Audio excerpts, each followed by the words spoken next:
Michael, I know that the first one was sweet, but how much sweeter was this one? Well, you know, I can't even put it in words. My Father's Day, what he was to me. I know he's watching. To my wife, to my kids, to my mother, my brothers and sisters. This is for Daddy. I'm very happy for you.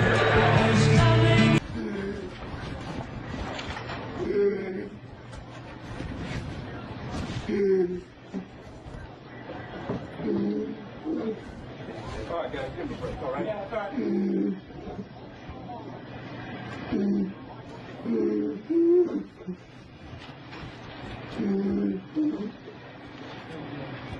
Come on, guys. Go, give me a break. Guys, that's enough. That's enough. That's enough. All right? That's enough.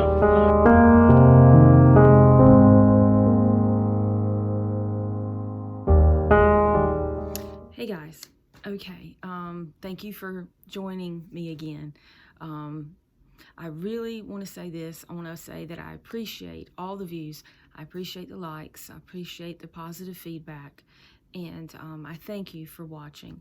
I'm learning how to do all of this. And I'm enjoying it. It's a passion. I have a lot of different interests. I have the true crime interest, of course. I have the history interest. History nerd, and genealogy, anything like that, research and stuff. So I enjoy all those things, and this channel allows me to create and share these interests with you. And the fact that I can find other people who are just as interested in these things and these ideas and these stories that I am is wonderful. So thank you for that. Thank you for watching. So with that out the way, let's get to what this video is about. Okay, so this video, as you can tell by the thumbnail, it is about the murder of Michael Jordan's father, Mr. James Raymond Jordan. Now, normally on these videos, I will walk around a cemetery and end the story at the gravesite of the person who's I'm telling the story about. In this case, I'm just gonna tell you guys the research and the facts that I've uncovered in doing all of this and what I've learned. And hopefully, you know, maybe you'll learn something out of this too. When I was researching this, when I first started to do it, I mentioned to a couple of people that I wanted to do this story, that I wanted to do the murder of Michael Jordan's father. And I wanted to tell what happened. And a lot of people were like, yes, tell it, you know, yeah. And they forgot. They said, how did he die? And they couldn't remember. So I think we need to tell it. We need to make sure. So a little background first, because that always is important to talk about. A lot of times when people are taken out of here in a very horrific, awful way, that tends to attach itself to their name, and that's all people can think of when they hear them. But we're more than that. We're more than our ending. The end of his life was a very small percentage of the impact that he had in this world. So he was born July 31st, 1936 in Wallace, North Carolina. And Wallace, North Carolina is a very agricultural area. It's up the road above Wilmington. It's kind of between Wilmington and Raleigh, kind of. And his parents were William Jordan and Rosa Bell Hand. So he went into the military. He served in the military for a while, and he met his wife, Miss Dolores Peoples, and they got married. I believe that was in 1960. If I read correctly, he was 23, she was 19, so they were very young. And he ended up going to college on the GI Bill and trade school or technical school, and learning how to work with machinery. And they lived in New York for a while, and that's actually where Michael Jordan was born. He was born in New York, but he grew up in Wilmington, North Carolina. And we're very proud of that fact, that he grew up here in our area. He attended Laney High School. And if you go to Cape Fear Museum on Market Street in Wilmington, it's a very nice museum, there is a display there, a whole display, and it has his jerseys, his basketball jerseys, and it has, I want to say it has some yearbooks. I've seen it once. I went there, I took some pictures, and if I can find them, I will put them here so that you guys can see them as well. But they have a really nice Michael Jordan whole section there that you can see. But anyway, so he went to Laney, and he ended up being scouted by Dean Smith. If you're a basketball fan, you know who Dean Smith is. He was, you know, the coach of the UNC Tar Heels. So he gets Michael to sign with him, and Michael goes to UNC Chapel Hill to play for college basketball, play for the Tar Heels. And he does well. And it's probably, I think it's his junior year that he can go professional. And he was actually encouraged by Dean Smith to do it. Go professional. Don't worry about any of this. Just go. So he did. He took his advice, and he went and played with the Chicago Bulls. And there's a wonderful documentary. It comes in different episodes called The Last Dance. And I watched it a couple of times in research. If you want to, I'll go ahead and tell you what episode it is that talks about Michael Jordan's father dying, and that's episode 7. Okay, so anyhow, so he plays for the Chicago Bulls, and at that time, they weren't that great, you know? I mean, we can't imagine the Bulls not being good now, but they weren't that good before Michael Jordan got there. I mean, you know, they're all right, but Michael Jordan is really what brought that team up, and just phenomenal. And along this whole path, through this whole thing, the common thread was Mr. James. He was the support. He was Michael's best friend, and he was the one that encouraged him and stood by him. And you know, as with the clip that you saw at the beginning, after his father died, you know, Michael just was so distraught, as would be expected. And being a celebrity and having pretty much anything you could want. You could have any money, any cars, anything you want, houses, whatever. But he didn't have his dad. And that's painful. But what's even more painful is knowing how he was taken. And it wasn't natural causes. He was taken brutally murdered.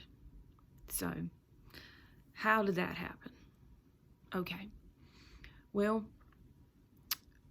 Mr. James had been down in Hilton Head, South Carolina, playing golf.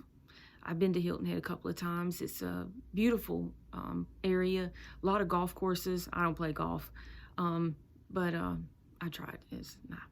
But a lot of golf courses, beautiful area. So he had been down there, and he came back up to Wilmington to attend the funeral of a coworker, I believe, or a friend that he had.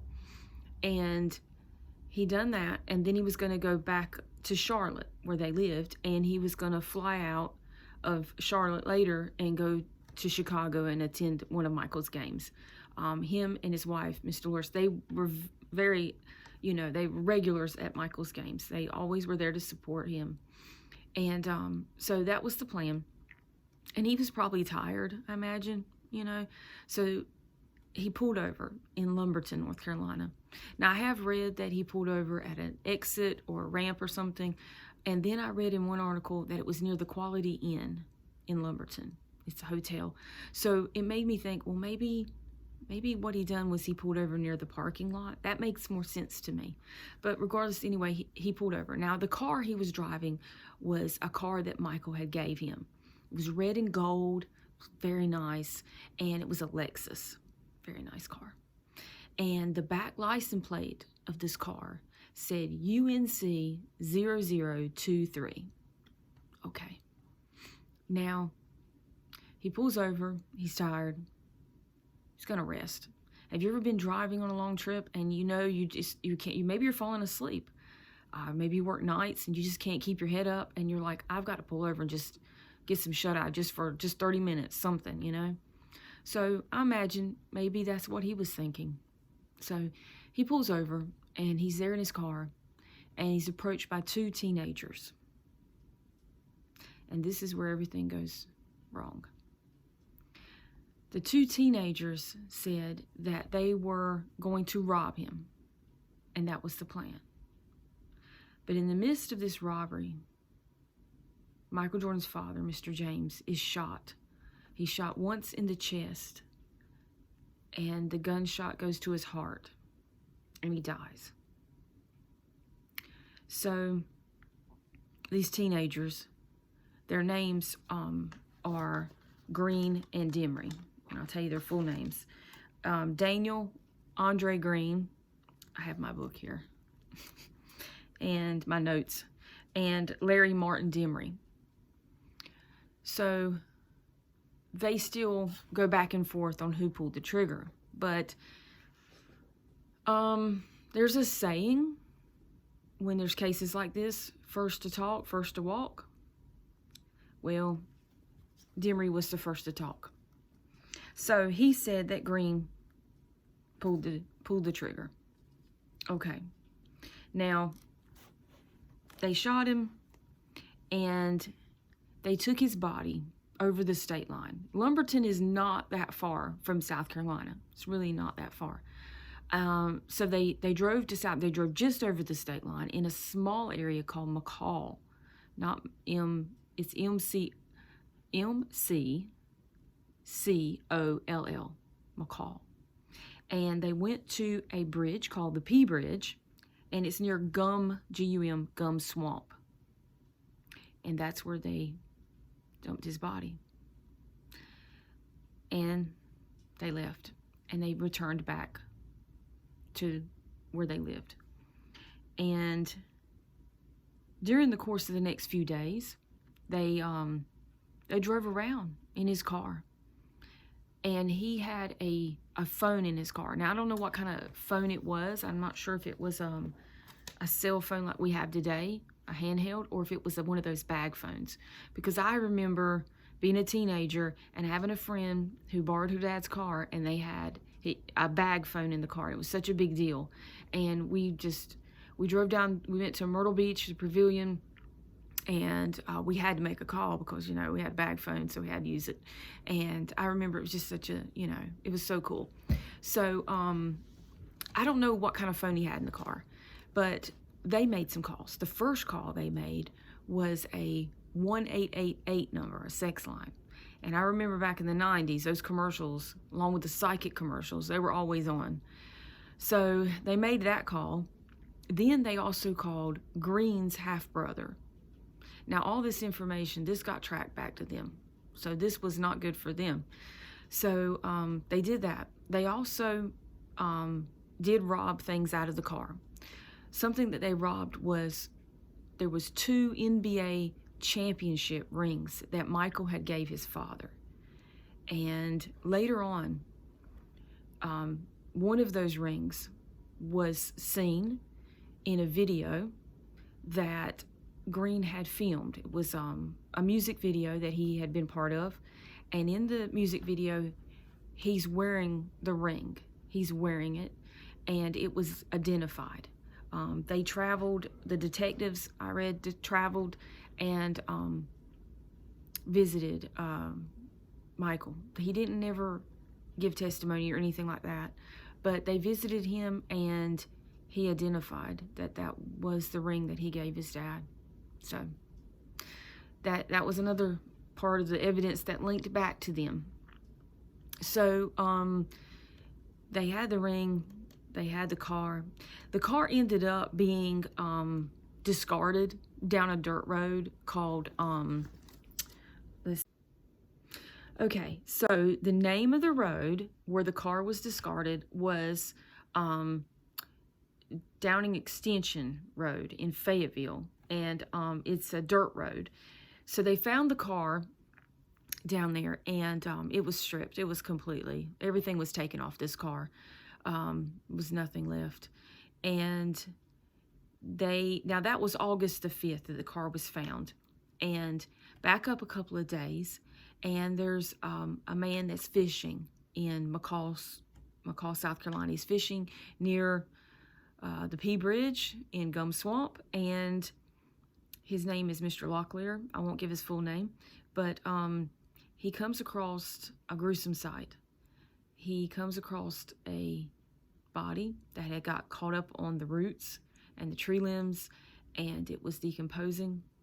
It was very horrible, and he calls the authorities. They come, they collect the remains, and they just call it a John Doe because they don't know who this person was. They can't tell who this person was.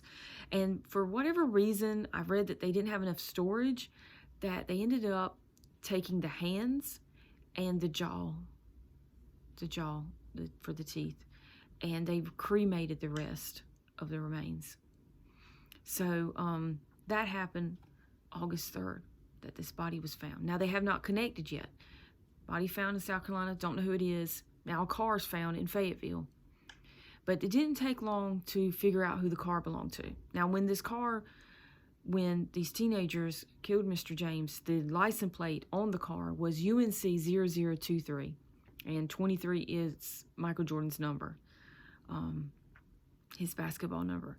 Now, I imagine that license plate was gone, I suppose, but they had other ways of figuring out where the car come from. And one of Michael's team, came down and identified the car and said, yeah, that's the car that Michael gave his dad. So now the family's like, what? What's going on? Up until this point, a missing persons report had not been filed. It wasn't until August the 12th that they filed a missing persons report on him. So once that got filed, then the ball starts rolling, and then they realize this Mr. James's personal dentist identifies the dental records and the teeth, and they match up, and they figure out what had happened. What ended up, Demery and Green had very conflicting stories. Demery said that they were supposed to tie their victim up, and that was it, and just rob him. But for whatever reason, that Green pulled the trigger. Now, Green's story was completely different. He said that Demery come to him, and it was like after the fact, and wanted help with everything. So, very different. But regardless, they both were convicted. They both were convicted, and they both got life sentences. Demery is housed, he was at Scotland County prison, and now he's at, I think it's Lincoln Prison, Lincoln Correctional. And Green is at Tabor City in Columbus County. It took 2 months for the jury to convict Green and come back with that sentence, but they did. He's been in the news a few times maintaining his innocence, and I want to say they've both been up for parole, but it was denied. I have seen interviews where Michael Jordan was asked if he would ever want to speak to the murderers of his father or the killers and ask them, like why or anything like that, and he has said no, there's no reason to. It ended up being that Mr. James, he had a military funeral, and he's buried at Rockfish AME Church, and it's outside of Wallace, North Carolina, where he grew up. A small town, I think it's called Teachie, North Carolina. So that's the story of what happened to Mr. James Raymond Jordan, Michael Jordan's father, and how he was taken from us too soon. If he had lived, he would have been in his 80s. And it was, this all happened in 1993, and they were convicted in 95, I believe, if my notes are right. That he was murdered in 93, and they were convicted in, I think it was 95, they were convicted. And, it was the same year in 93 in October where Jordan retired for the first time. And it kind of makes you wonder, you know, did he retire? I mean, you know, he said he had done pretty much everything he wanted to do in basketball.